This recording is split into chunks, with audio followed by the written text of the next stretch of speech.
Faltar fôlego é um dos principais motivos pelas quais as pessoas tentam correr e param, mas não precisa ser assim. Corrida realmente é um esporte cansativo, é um esporte aeróbico onde você vai colocar à prova a sua resistência, mas não precisa faltar fôlego. Você pode correr de forma mais tranquila, de forma mais fácil, aproveitando bastante a corrida, sem precisar ficar parando a todo momento para respirar, com dor de um lado, dor na barriga, com dor nas pernas. Existem várias maneiras e táticas que vão facilitar demais a sua corrida e que vão fazer você correr sem fôlego de uma forma bem prática. São pequenos detalhes que fazem toda a diferença. Então fica até o final do vídeo que eu vou te mostrar como você pode correr sem faltar fôlego, mesmo que seja um total iniciante e esteja começando agora. Então, bora pro vídeo.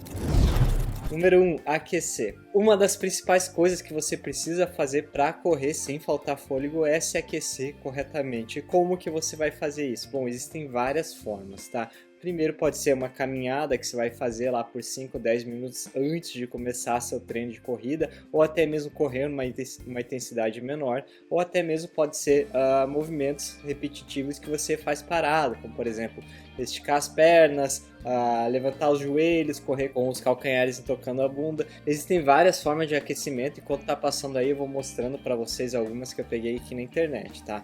Mas o importante é o seguinte, que quando você sai para correr, não adianta você correr com a velocidade que você quer alcançar no treino, tá? Por quê? Porque provavelmente essa velocidade vai ser um pouco mais pesada, já vai ser um pouco mais forte, e os músculos não vão estar preparados para isso, nem seu cardiovascular. Então se você já sai diretamente com essa velocidade, você vai acabar forçando muito eles, vai acabar forçando muito seu fôlego e vai acabar sentindo a falta de fôlego, né? Então, eu mesmo, quando eu tenho, por exemplo, um treino mais forte, um treino de tiro, eu faço aí 10, 15 minutos de aquecimento, deixo meu corpo preparado para receber esse estímulo mais forte, só assim que eu consigo performar bem. Se eu saio direto fazendo os tiros, eu vou sentir falta de fôlego, além da possibilidade de ter uma lesão bem grande na corrida. Número 2, diminuir ritmo. Quando a gente começa a correr, a gente acredita que já tem que sair correndo super rápido, que tem que bater todos os recordes, que tem que fazer muita força correndo. E a verdade é que não é bem assim. Quando a gente começa a correr, nosso ritmo tem que ser bem devagar, tem que ser um trotinho mesmo, bem leve, bem tranquilo, que você não sinta que está fazendo tanta força assim e que você consiga respirar adequadamente. Se você sai por aí já, primeira vez que você vai correr, já tenta correr 2, 3 km de uma vez, dificilmente você vai alcançar isso, a não ser que você já tenha um histórico de atleta, senão você vai acabar faltando fôlego, vai acabar parando na corrida. Então, diminua o ritmo, tá? E esse diminuir ritmo pode significar que você tenha que andar nos primeiros treinos. Isso não é problema nenhum. Então, por exemplo, faz tempo que você treina ou você nunca treinou, não tem problema que o seu primeiro treino de corrida seja, na verdade, 30 minutos de caminhada. Ou, por exemplo, 30 minutos de caminhada, e aí você corre 30 segundos e descansa 2 minutos caminhando. Esse tipo de treino é muito mais efetivo do que você, por exemplo, sai disparado na corrida, consegue aguentar 2, 3 minutos, tem que parar, aí tenta mais 1 minuto, aí para e assim por diante. Isso daí não vai fazer você evoluir. O que vai fazer você evoluir é continuar correndo ou andando de forma progressiva, de forma lenta, mas progressiva, que no primeiro treino você faça por 30 minutos, no segundo treino faça por 32, aí correndo um pouquinho mais, no terceiro treino vai aumentando e assim por diante. É importante que você aumente de forma bem devagar, se for aumentar, não precisa aumentar treino após treino, mas que você se sinta confortável fazendo isso, sem forçar demais e sem querer, como eu disse, quebrar todos os recordes logo de cara. Número 3, respirar adequadamente. A gente acredita que existe uma maneira correta de respirar, que você precisa respirar pelo nariz, que precisa encher bem o pulmão, que não pode respirar pela boca, e a verdade é que não é bem assim, tá? O nosso nariz, ele ajuda muito a respirar, mas ele tem uma capacidade bem limitada quando a gente fala de respirar durante a corrida. Se você respira só pelo nariz, dificilmente vai chegar todo o oxigênio que você precisa nos pulmões para irrigar os músculos. Então vale a pena você respirar pela boca, tá? E não precisa pensar muito em relação a essa respiração. Abre a boca, respira, e quando você precisa respirar com uma frequência maior, respire, não precisa ficar preocupado com isso. Tem gente que fala, respira a cada 2 passos, ou conta 2 respirações e solta. Gente, eu vou ser bem sincero, nunca precisei fazer isso e nunca tive uma performance pior que isso. Você sabe como respirar, você faz isso toda a vida, fez isso todos os dias, todos os momentos. Então, escute teu corpo. Se você precisa puxar um pouco mais o ar, puxe. Se você tá sentindo dor do lado, às vezes vale a pena você parar um pouquinho, dar uma respirada funda, relaxar e mesmo durante a corrida respirar um pouco mais fundo para ver se passa essa dor, tá? A dor do lado a gente não sabe muito bem o porquê que ela acontece e nem se tem muito a ver com a respiração. Algumas pessoas acreditam que é uma falta de irrigação sanguínea no diafragma ou no baço, mas ninguém sabe muito bem o que está acontecendo. Uma dica para aliviar a dor do lado é diminuir seu ritmo, tá? Então diminuir o ritmo pode significar você respirar um pouco mais fundo mesmo, puxar bem o pulmão, respirar, deixar o ar sair, puxar de novo e sempre com o ritmo mais tranquilo, tá? No começo é normal sentir dor do lado, infelizmente não tem como fugir muito disso, tá? Mas se você começar a sentir muito frequentemente, vale a pena diminuir seu ritmo.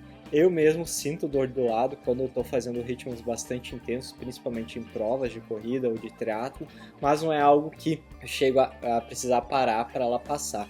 Naturalmente ela sai do meu corpo, ela desaparece, eu fazendo esforço mesmo, tá? Mas se for uma dor incapacitante, você sente bastante dor e não consegue parar, vale a pena dar uma boa diminuída do ritmo até ela passar. Número 4, temperatura. Isso daqui é uma das coisas mais importantes para que você corra sem faltar fôlego, tá? A gente às vezes vê que tem muita gente que gosta de sair correr, por exemplo, quando o sol está bem alto, quando é meio-dia, ou quando é o final da tarde ou durante a tarde. A temperatura influencia bastante em como o nosso corpo reage, tá?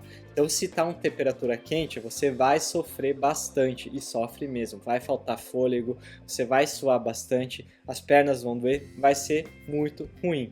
Então, é importante que você sempre procure horários adequados para correr. Então, se você mora numa cidade bem quente, por exemplo, Rio de Janeiro, Nordeste, às vezes vale a pena você acordar um pouco mais cedo, fazer o treino bem cedo, antes que o sol já esteja a toda. Também vale a pena ou você fazer o treino no final da tarde, se não consiga sair bem cedo. Se você está começando a correr ao meio-dia, vai te deixar bastante cansado, vai ser uma tarefa bem difícil, tá? Então fuja desse horário, fuja dos horários mais quentes se você está começando. E é importante também evitar roupas grossas, roupas grandes, roupas compridas com manga, tá?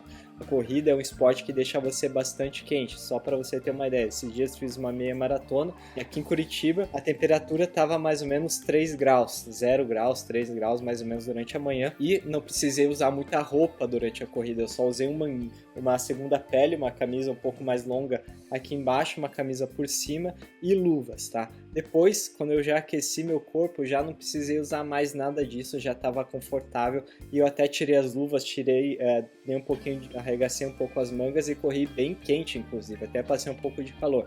A corrida é um esporte que aquece muito, tá? Então, se você acha que vai colocar mais roupa para suar mais, perder mais peso, não, isso não existe, tá? Você só vai perder suor que você vai repor com a água. Então, esquece isso, sai com uma roupa bem confortável, uma camisa de dry fit, com uma bermuda confortável e também com meias curtas e tênis apropriado para corrida. Evita fazer qualquer loucura achando que você vai perder mais peso só porque está suando mais. Número 5, postura. A postura atrapalha muito ou ajuda você a correr melhor, tá?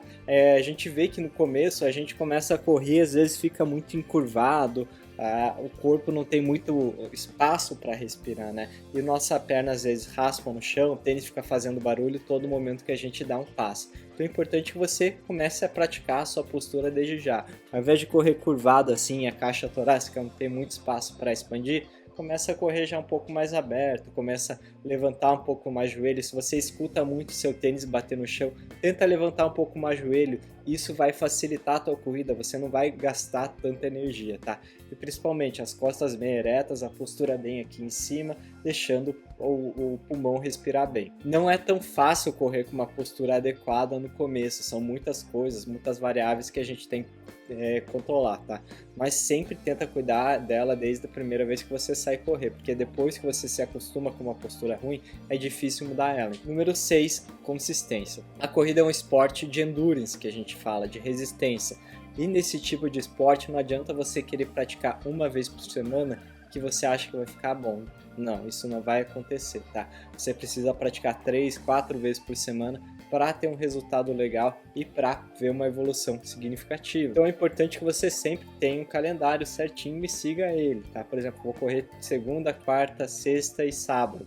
Se você seguir isso durante várias semanas, a corrida vai ficar cada vez mais fácil, vai ficar cada vez mais tranquila, você não vai sofrer tanto e o melhor, vai correr cada vez mais rápido.